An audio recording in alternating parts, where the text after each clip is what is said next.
Bien chers frères et sœurs dans le Seigneur, que la grâce et la faveur de notre Seigneur Jésus descendent et demeurent sur chacun et sur chacune de vous. Nous allons nous rappeler que la première semaine du temps de l'Avent, même bien avant de commencer l'Avent, nous avons initié cette activité, nous avons initié ce programme d'un peu d'eau et d'un morceau de pain.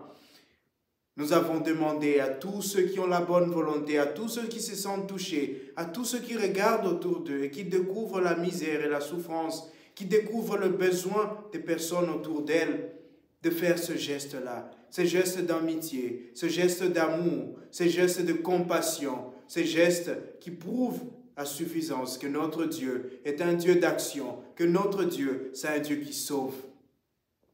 Nous voilà entrés dans la dernière semaine du temps de l'Avent, la semaine qu'on appelle la semaine de la visitation, la semaine où nous sommes vraiment appelés à visiter, à aller visiter ces personnes-là. Si tu n'étais pas encore prêt, si tu n'avais pas encore fait ce geste, voilà le temps. Il est temps d'aller faire ce geste-là. Il est temps d'aller visiter. Il est temps d'aller donner un morceau de pain et un verre d'eau à ceux qui n'en ont pas. Il est temps de sortir de toi-même, de faire ce geste de générosité. Nous sommes toujours ouverts. Merci à tous ceux qui ont donné.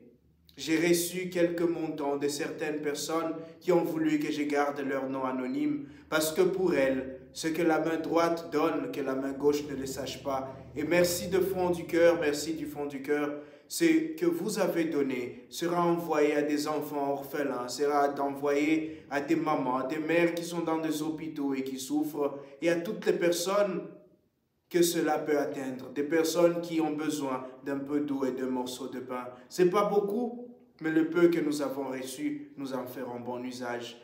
Merci beaucoup. Et à ceux qui veulent encore donner, ceux qui pensent encore qu'ils peuvent faire du bien, soit autour de vous, comme je dis, ou en nous contactant, notre numéro est toujours là.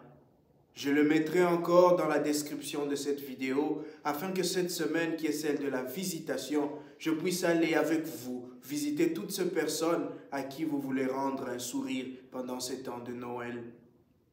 Voilà. Je voudrais aussi continuer de dire merci à nos abonnés. Nous continuons de grandir. 619 abonnés, ce n'est pas petit.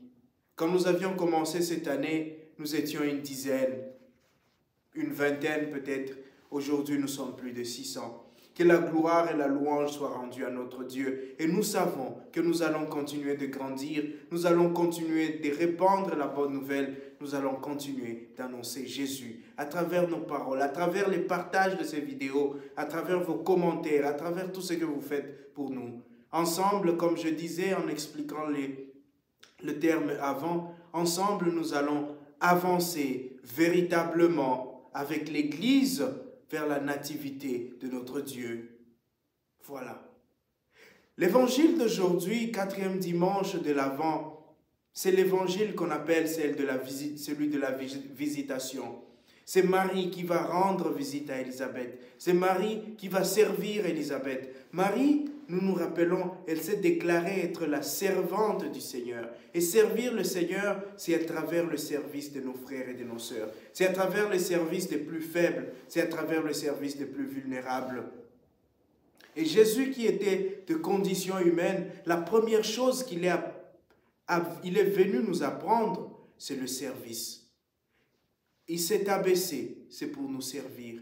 De sa condition de Dieu, il est devenu humain, c'est pour nous servir. En entrant dans le monde, comme dira la lettre de Saint Paul, il n'a voulu ni sacrifice ni holocauste. Et il a dit, Seigneur, me voici, je viens faire ta volonté, je viens te servir. Voilà la première image que nous avons de la visitation. La deuxième image que nous avons, c'est l'humilité. Et donc, si nous résumons le dimanche d'aujourd'hui, c'est le dimanche du service dans l'humilité. La semaine que nous allons suivre, qui va suivre, c'est la semaine du service dans l'humilité. L'humilité, c'est cet effacement, ce silence, cet abaissement. Même si tu sais que tu es là, tu descends. Voilà notre semaine, le service dans l'humilité.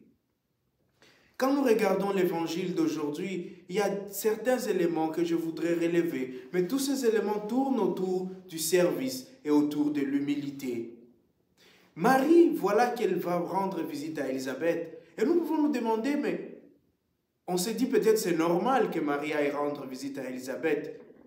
Élisabeth, c'est sa cousine, Élisabeth est vieille, Élisabeth est enceinte de 6 mois, et Marie vient à peine de commencer sa grossesse.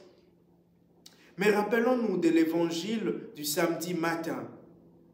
Le samedi matin, l'évangile nous présentait Joseph qui était dans l'embarras, qui était dans le dilemme. Joseph ne savait pas quoi faire. Marie vient lui dire, écoute Joseph, je suis enceinte. Et Joseph est étonné. Joseph lui demande, mais ok, tu es enceinte. Et tu es enceinte de qui? Et Marie qui dit, de l'Esprit Saint. Mettez-vous, réfléchissez quand nous prions. Faites cette composition des lieux. Regardez cette image un peu. Marie qui vient te dire, tu es fiancée à une fille, tu vas bientôt l'épouser, et qu'elle vienne te dire qu'elle est enceinte. Elle n'est pas enceinte de toi. Elle n'est pas enceinte d'un homme. Elle est enceinte de l'Esprit Saint. Et qu'elle va mettre au monde le Sauveur. C'est lui qui va sauver Israël. Joseph était dépassé. Joseph n'a pas tout compris. Il était dans le dilemme. Parce que d'un côté, il y avait la loi. La loi qui demandait à ce qu'elles soient dénoncées, toutes ces femmes qui tombent enceintes sans mariage et qu'elles soient lapidées. Il y avait la loi. Et Joseph, c'était un homme juste. C'était un homme qui observait la loi. C'était un homme qui respectait les traditions des pères. De l'autre côté, il y a l'amour de Marie. Joseph aimait Marie. Et même s'il ne comprend pas ce que Marie est en train de lui dire, il peut sentir que Marie dit la vérité. Il peut sentir que Marie est sincère et honnête. Il peut sentir que Marie a toujours été loyale envers lui et que Marie ne peut pas le trahir. Et donc Joseph est dans ce dilemme entre la loi et l'amour. Et Joseph va prendre le côté de l'amour. Il ne va pas tout comprendre. Il va dire, j'aime Marie, je ne veux pas la dénoncer. Mais de l'autre côté, puisqu'elle est enceinte et je ne comprends pas, je préfère me séparer. Je préfère prendre de la distance. Je préfère me retirer, aller réfléchir. Une décision sage qui peut-être a sauvé Marie, qui peut-être a sauvé l'histoire du salut, parce que Marie allait être lapidée. Mais le dessein de Dieu, Joseph est entré dans le plan de Dieu. Voilà ce que je voulais dire. C'est que Marie se sent incomprise. Regardez un peu autour d'elle. Qu'est-ce qui pouvait se dire? Qu'est-ce que les gens pouvaient imaginer d'une fille qui tombe enceinte et qui chante à longueur de journée qu'elle est enceinte de l'Esprit Saint? C'était dur, c'était lourd. Marie avait cette charge dans son cœur. Mais elle a appris, par l'ange Gabriel, que sa parente Élisabeth est enceinte aussi. Élisabeth était vieille, Élisabeth ne pouvait plus concevoir selon ce que tout le monde disait. Son temps était passé. Et Marie apprend que voilà 6 mois que ta parente qui est vieille, celle qu'on appelait la stérile, elle avait même déjà un nom, la stérile. C'est l'article défini, c'était elle, la stérile. Voilà qu'elle est enceinte. Et Marie sait que la personne qui peut le mieux la comprendre en ce moment-là, c'est Élisabeth. Parce qu'Élisabeth connaît la même expérience, cette expérience du miracle de Dieu, cette expérience de rien n'est impossible à Dieu. Élisabeth est en train de la traverser. Et donc Marie se dit, je vais aller avec Élisabeth, je vais aller chez Élisabeth, je vais aller voir Élisabeth, je vais aller écouter Élisabeth, je vais aller m'asseoir à côté d'Élisabeth. Donc voilà un premier élément auquel nous sommes appelés aujourd'hui. Aller vers les personnes qui nous comprennent. Aller vers les personnes qui connaissent ce que nous vivons. Élisabeth est vulnérable parce qu'elle est vieille, parce qu'elle n'est plus assez en forme. Mais Élisabeth, c'est une source de consolation pour Marie. C'est-à-dire nous pouvons trouver la consolation même auprès de ces personnes qui sont vulnérables. En allant leur rendre visite, nous pouvons trouver le miracle de Dieu qui s'accomplit aussi à travers ces personnes. Nous pouvons trouver consolation à travers ces personnes. Marie est partie chercher cette consolation, cette personne qui peut l'écouter, cette personne qui peut la comprendre. Et c'était Élisabeth. De vulnérable, Élisabeth est passée à la personne qui encadre Marie, à cette personne qui a les mains ouvertes pour accueillir Marie. Et donc la vulnérabilité d'Élisabeth n'est pas une vulnérabilité au sens d'une personne qui ne peut rien. Parce que nous tous, nous pouvons quelque chose. Même dans notre vulnérabilité, nous pouvons prêcher l'évangile. Même lorsque nous souffrons, même lorsque nous sommes incompris, nous pouvons transmettre un message. Ce message, c'est l'espérance. L'espérance que Dieu, lui, il comprend, que lui, il agit, que nous ne sommes jamais seuls. Peu importe la situation que nous traversons, peu importe le mal que nous traversons, peu importe les problèmes que nous traversons, nous ne sommes pas seuls. Et en nous ouvrant aux autres, en ne nous renfermant pas sur nous-mêmes, en ne restant pas dans l'orgueil, en nous ouvrant, nous pouvons trouver consolation, nous pouvons trouver la paix intérieure. La deuxième chose que je voudrais souligner dans l'évangile d'aujourd'hui, c'est cette humilité de Marie. Elle se dit la servante du Seigneur et elle agit comme la servante du Seigneur. Elle va pour servir, elle s'abaisse, elle qui porte le Sauveur du monde, elle qui porte Jésus, elle qui porte Dieu lui-même, elle décide de s'abaisser. Au fait, elle est en train de faire ce que Jésus fera. Elle est en train de nous montrer qui sera cet enfant qu'elle porte, celui qui descend de sa condition divine devenu homme, de l'homme mort sur la croix, de l'homme qui lave nos pieds. Voilà, Marie est en train déjà de nous montrer l'enfant qu'elle porte en elle, qui est cet enfant. Et en voyant cet enfant, il y a eu cette communication entre Jean-Baptiste et Jésus. Jean-Baptiste tressaille, comme plus tard Jean-Baptiste en voyant Jésus, il dira « Voici l'agneau de Dieu, voici celui qui enlève le péché du monde. » Et maintenant, il tressaille d'allégresse, il voit son Sauveur. Et leurs mamans aussi sont là, elles sont dans cette même joie. Élisabeth, en sentant l'enfant tressaillir, Élisabeth est remplie de l'Esprit Saint. Il y a quelque chose qui se passe entre ces deux mères. Il y a quelque chose qui se passe entre ces deux enfants. Jésus, qui n'est encore que presque un embryon. Et là, il y a quelque chose. Il y a une interpellation quant à la question de la vie. Jean-Baptiste, qui a 6 mois, tressaille devant ce Jésus qui n'est qu'un embryon. La vie est déjà là. Marie porte déjà la vie.